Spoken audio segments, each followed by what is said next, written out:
오늘은 특별히 성탄절이기 때문에 자유로운 마음으로, 편안한 마음으로, 또 우리가 예배가 끝나고 나면 밖에서 또 고기를 구워서 식사를 하셔야 되기 때문에 그런 마음으로 오시라고 말씀을 드렸습니다.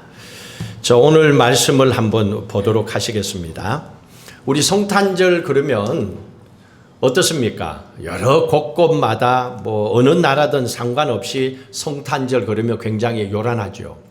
대형 성탄 튜리가 세워지기도 하고 또 흥겨운 캐롤이 흘러나오고 많은 사람들의 마음이 기쁨으로 함께 나누고 있습니다. 또 성탄절이 되면 비즈니스 하는 사람들은 매출이 굉장히 올라가죠. 한몫을 해야 되는 그런 상황입니다. 그런데 실질적으로 예수님께서 이 땅에 오신 그 성탄의 날에는 그 반대로 굉장히 초라했다는 걸 여러분이 아실 겁니다. 요한복음 1장 말씀 거기에 기록되어 있습니까? 제가 줬을 것 같은데 요한복음 1장 10절 11절 그 당시의 상황을 한번 같이 읽도록 합니다. 같이 읽겠습니다. 그가 세상에 계셨으며 세상은 그로 말미암아 지은 바 되었으되 세상이 그를 알지 못하였고 자기 땅에 오매 자기 백성이 영접하지 아니하였다. 보십시오. 예수님이 오실 때는 우리에게 얘기했습니다. 세상을 하나님이 만드셨고 그 하나님께서 이 땅에 인간의 몸을 입고 오셨는데 세상은 그를 알지 못했고 자기의 땅에 오셨다고 그랬습니다. 예수님이 오셔야 될 곳이에요. 계셔야 될 곳이에요. 그런데 자기의 백성들도 하나님의 자녀라고 하는 백성들조차도 그들을 영접하지 아니하는 상황이었습니다. 자, 그러면 오늘 우리가 성탄 예배를 드리면서 한 가지를 좀 돌아보도록 하십시다. 예수님을 영접하지 아니했더라 그랬습니다. 그러면 그 당시에 예수님을 오신 그분을 성탄하신 주님을 영접하지 아니하고 부정하고 적대시했던 사람들, 무시했던 사람들, 과연 그 사람들이 어떤 사람들이었을까? 혹시 그 사람들의 모습이 오늘 이 세상 가운데는 없을까? 혹 나는 아닐까? 한번 돌아볼 수 있기를 바랍니다. 첫 번째 사람은 여러분들이 잘 아는 헤롯입니다. 오늘 본문의 1절 2절에 나와 있지요. 마태복음 2장 1절 2절 같이 읽습니다.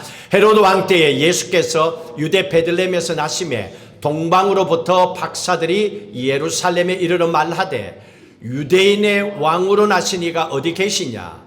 우리가 동방에서 그의 별을 보고 그에게 경배하러 왔노라 그랬습니다. 헤롯은 정치가고 권력가입니다.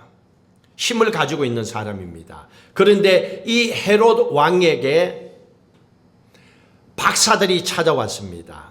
그리고 이 박사들이 헤롯 왕에게 물었지 않습니까?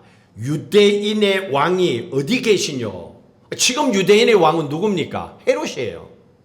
헤롯이 유대인의 왕인데 헤롯에게 동방 박사들이 찾아와서 유대인의 왕이 어디 계시냐 물었습니다. 그러면 현재 왕인 헤롯이 기분이 좋을까요? 놀랄만한 일이죠. 아니 나 말고 또 왕이 있어?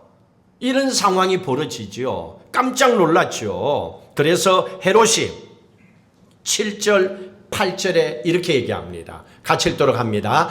이에 헤롯이 가만히 박사들을 불러 별이 나타난 때를 자세히 묻고 베들레헴으로 보내며 이르되 가서 아기에 대하여 자세히 알아보고 찾거든 내게 고하여 나도 가서 그에게 경배하라. 나도 가서 경배하도록 너희들이 찾으면 나에게 얘기해달라 그랬습니다. 실제일까요? 내가 유대 왕인데 유대 왕이 또 있다고? 그러면 지금 유대 왕인 헤롯이 박사들에게 했던 저 얘기가 진짜 유대 왕이 예수님이죠. 예수님이 태어나신 곳 가르쳐주면 내가 가서 경배하겠다. 진짜 그 마음으로 저 얘기를 했을까요? 반대죠. 나한테 얘기해줘. 그럼 나는 유대 왕으로 왔다는 그 아이를 나는 죽일 거야 하는 마음이 숨겨져 있죠. 절대로 저걸 그냥 안 두지요. 왕이 둘이 있으면 안 되잖아요. 헤롯은 그런 마음으로 보여주고 있습니다. 그걸 어디에서 볼 수 있느냐면 16절의 말씀에서 잘 보여줍니다. 16절의 말씀 16절 같이 읽도록 합니다. 이에 헤롯이 박사들에게 속은 줄 알고, 박사들이 안 돌아갔거든요, 곧장. 그 다음 읽습니다. 심히 노하여 사람을 보내어 베들레헴과 그 모든 지경 안에 있는 사내 아이를 박사들에게 자세히 알아본 그때를 기준하여 2살부터 그 아래로 다 죽였더라고 했습니다. 바로 그 시점을, 박사들이 얘기했던 그 시점으로 해가지고 그때 태어난 2살 아래 모든 아이를 죽였다는 겁니다. 이 말이 앞에서 박사들에게 베들레헴에 가서 그 유대 왕을 태어남을 찾으면 나한테 얘기해 주라. 그럼 내가 경배하겠다 말하고는 언밸런스죠. 안 맞죠. 그러니까 실제로는 죽이겠다는 거죠. 근데 예수님을 죽이지 못했기 때문에, 박사들이 돌아갔기 때문에 열받은 헤롯은 말도 안 되게 억울하게 세상에 태어난 어린아이들을 다 죽여버린 거예요. 너무 가슴 아픈 일이죠. 제가 이기돈 집사님하고 식사를 하다가 슬픈 소식을 들었어요. 우리 집사님 가게에서 저도 알거든요. 한 10년 넘게 같이 일한 사람이 있어요. 근데 그 사람이 결혼해갖고 젊은 사람이요. 30대? 20대야. 젊은 사람인데 아기도 몇 개월 안 됐어. 신문에 나왔죠. 교통사고로. 그 자리에서 사고로 애하고 엄마하고 세상을 떠났어요.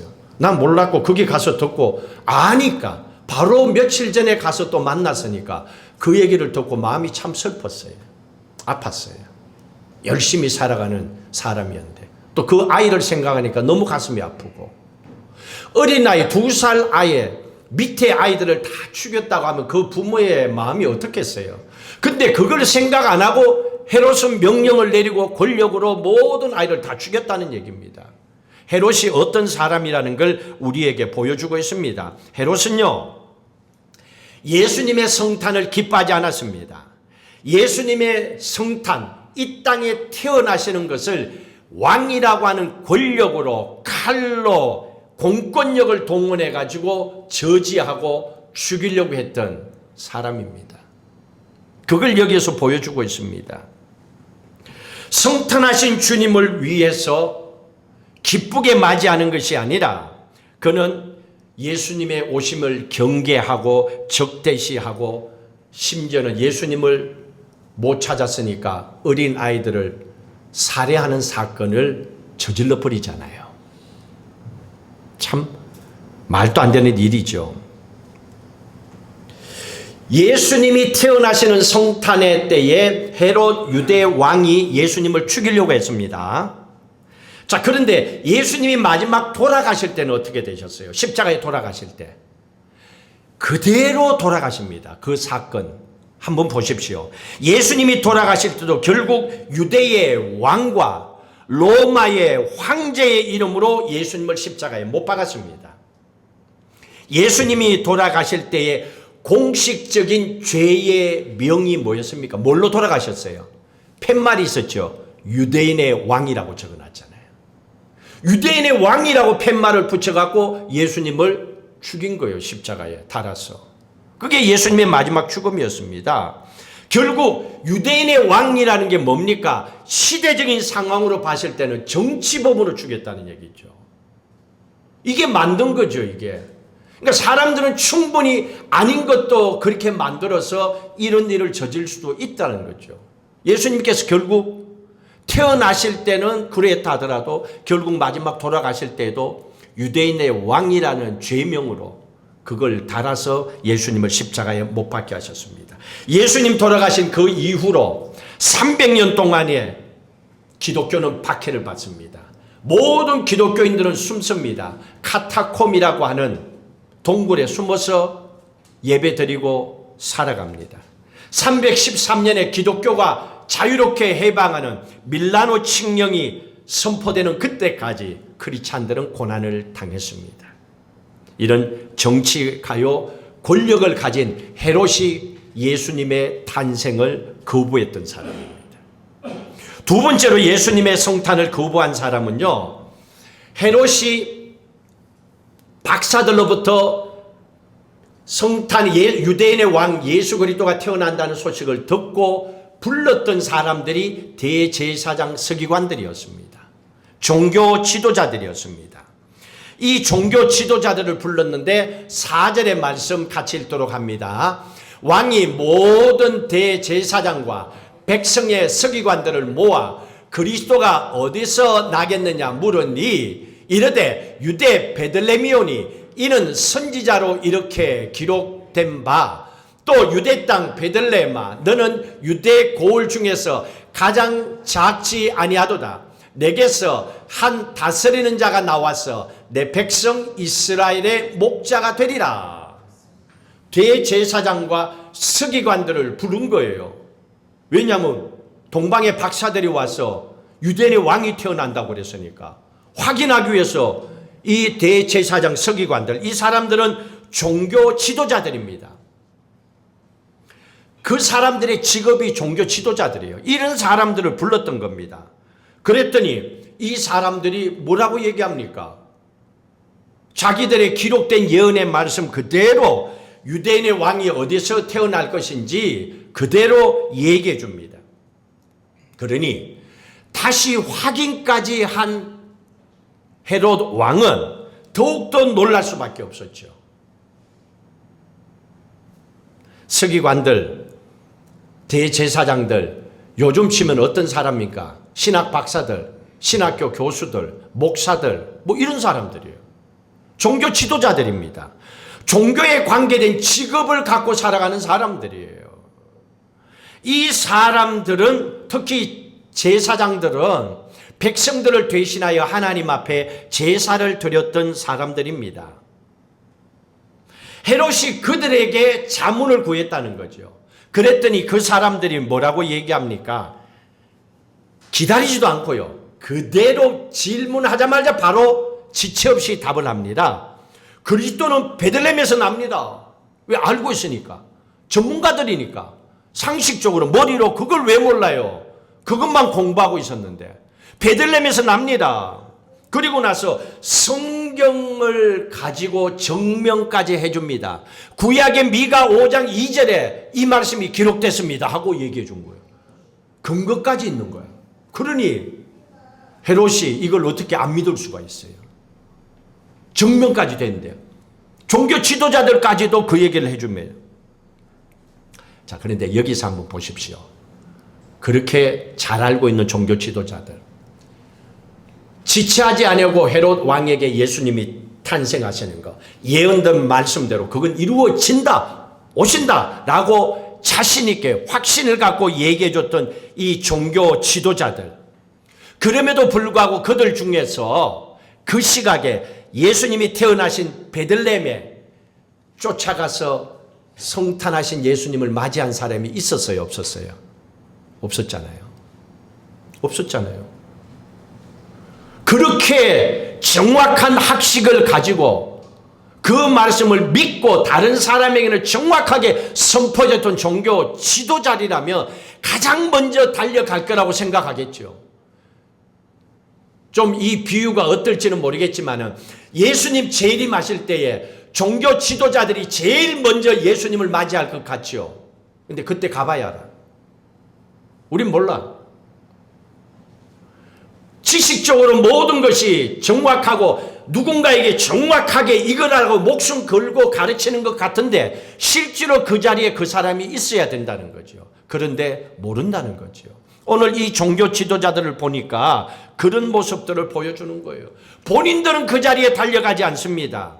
이런 사람들을 가르쳐서 윗선자라 그러죠. 안 맞다는 얘기죠. 이런 삶의 모습을 그 당시에도 가지고 있었습니다. 그러면 여기서 우리가 생각해 봐야죠. 직업적으로 종교인으로 살아가는 사람들의 모순점이 뭘까? 조심해야 되는 게 뭘까? 만약에 종교 지도자들이 타성의 적을 가지고 종교적인 기독권을 힘을 가지게 되면 이 사람들도 이상하게 되는 거예요. 자꾸 높은 자리에 올라가는 거야. 종교 지도자들 중에서도 높은 자리에 더 크고 이렇게 자꾸 올라가다 보면 그 힘이 파워가 많아지잖아요. 세지잖아요. 그러다 보면 거기에 정착하고 있는 거예요. 그 기득권을 안 빼앗기려고 하죠. 자기가 계속 누리려고 하죠. 죽을 때까지 누리려고 하죠. 근데 여기에 들어간 사람이 아니고는 잘 모른다니까요. 그 기득권을 가지고 거기에 익숙해져 버리면 본인도 모르게 행동합니다. 그 사람들은 지식적으로는 모든 걸 잘 알고 있었기 때문에 절대로 그렇게 하지 않을 거야라고 생각을 했습니다.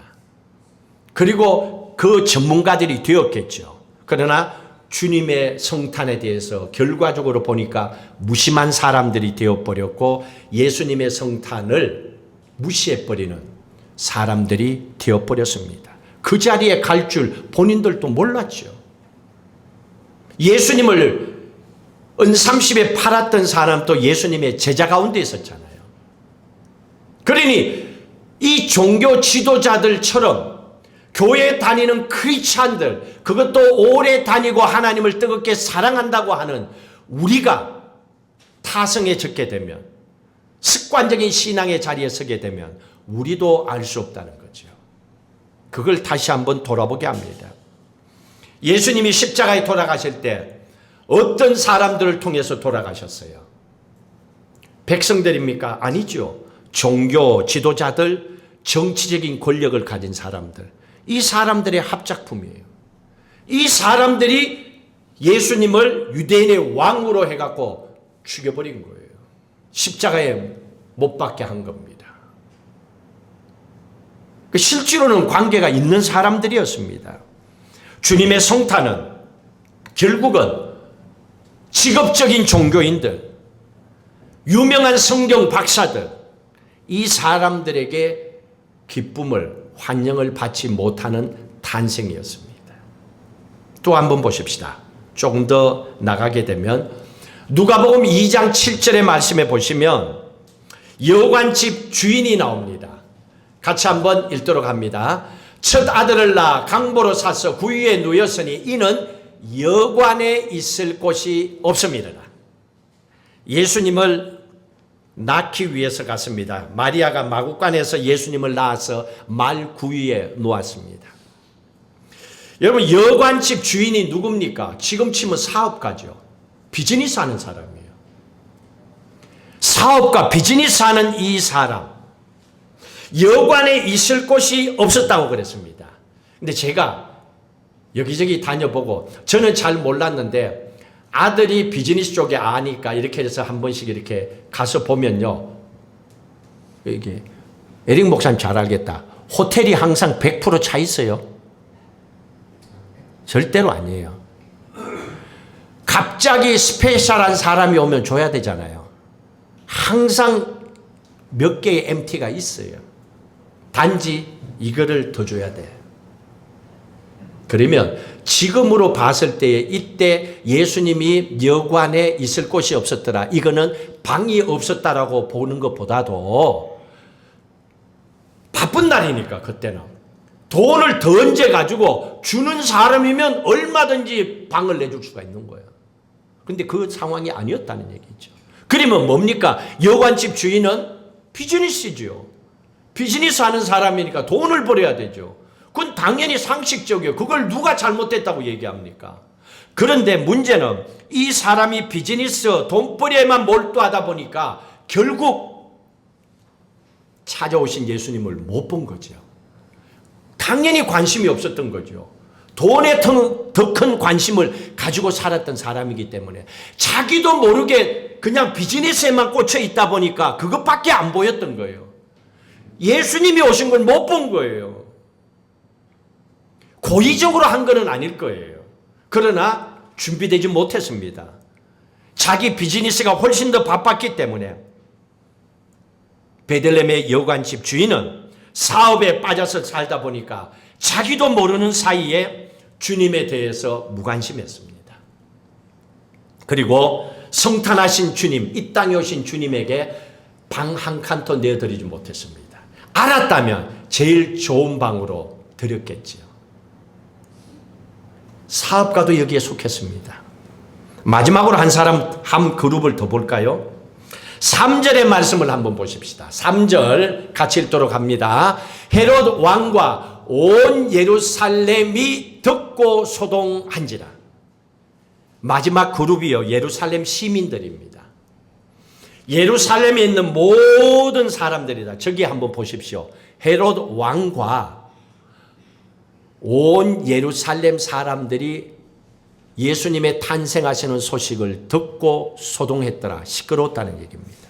그러면 알고 있었다는 얘기죠. 알고 있었다는 이 얘기는 뭡니까? 동방박사 세 사람이 곧장 헤롯 왕을 찾아간 것이 아니라 거리를 지나면서 물어봤다는 얘기죠. 예루살렘 사람들에게도, 거기에 사는 사람들에게도 이것저것 물어본 거예요. 그러니까 거기에 사람들도 다 알고는 있었던 거예요. 어디에서 예수님이 태어나실지.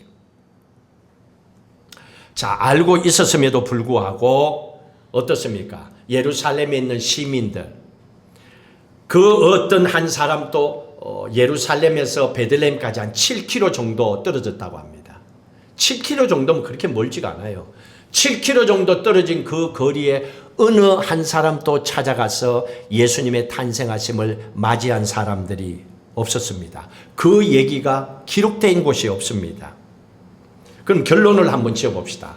오늘 우리는 성탄절을 맞이하여 하나님을 찬양합니다. 온 지구촌이 예수님 오신 날을 함께 기쁨으로 나누고 있습니다. 그런데 그 많은 사람들 중에서 과연 몇 사람이나 예수님의 성탄을, 앞으로 예수님의 성탄은 아니고 예수님의 재림이죠. 다시 오시는 날이죠. 예수님의 재림을 진짜 믿고 경배하고 준비하고 그 소식을 듣고 그 자리로 달려가서 재림하시는 예수님을 맞이할 사람들이 이 땅에 얼마나 있을까? 그 자리에 나는 서 있을까? 한번 결단하고 고백할 수가 있어야 될 겁니다. 오늘 우리는 성탄의 예배를 드리면서 실질적으로 여기에 모든 세상의 그룹이 다 들어갔습니다. 빠진 그룹이 없어요. 정치가, 권력과, 종교가들, 사업가, 예루살렘 모든 시민들, 사람들. 빠진 사람들 없잖아요. 그러면 우리도 포함되는 거죠, 여기에. 우리도 포함되는 거예요. 그런 상황이라면 우리는 어떻게 해야 됩니까? 이 사람들이 왜 예수님 오심을 모르고 그 자리에 달려가지 못했을까? 한번 질문해 봐야 되겠죠. 예수님이 재림하신다고 이 땅의 모든 교회들은 다 알고 있습니다. 다시 심판의 주님으로 이 땅에 오신다고. 우리도 그걸 아멘으로 믿고 있습니다. 하나님이 말씀하셨으니까. 너희들이 본 그대로 내가 다시 오리라고 하고 부활승천하셨으니까. 하나님의 말씀을 믿고 살아갑니다. 그러나 지금 우리는 다시 오시는 그 주님을 맞이할 준비를 하고 있는지, 아니면 우리도 권력이나 세상의 어떤 돈이나 세상의 어떤 기쁨에, 또 아니면 나의 바쁘다고 하는 우리의 삶에 빠져서 주님 오심을 보지 못하고 살아가고 있지는 않는가? 오늘 이 성탄의 예배를 통하여 한번 돌아보시고 그 마음을 준비할 수 있다면 그게 참 주님 오시는 목적일 겁니다. 주님께서 이 땅에 오신 목적은 그 길밖에 없었기 때문에 예수님이 인카네이션, 사람이 되셔서 말씀으로 이 땅에 오셔서 우리를 구원하셔야 되기 때문에, 그래서 예수님께서 선택하셨고 예수님이 인간의 몸을 입고 이 땅에 오셨고 우리를 죄 가운데서 구원하여 하나님의 백성 삼아 영원한 생명을 약속하셨던 겁니다. 이제 우리가 그 축복을 누리고 살아가야 됩니다. 그 기쁨을 누리기 위해서 오늘 말씀을 돌아보면서 우리는 결단코 이 자리가 아니라 주님이 기다리시는 그 자리에, 믿음의 자리에 설 수 있는 믿음의 사람들 되시기를 주의 이름으로 축복합니다.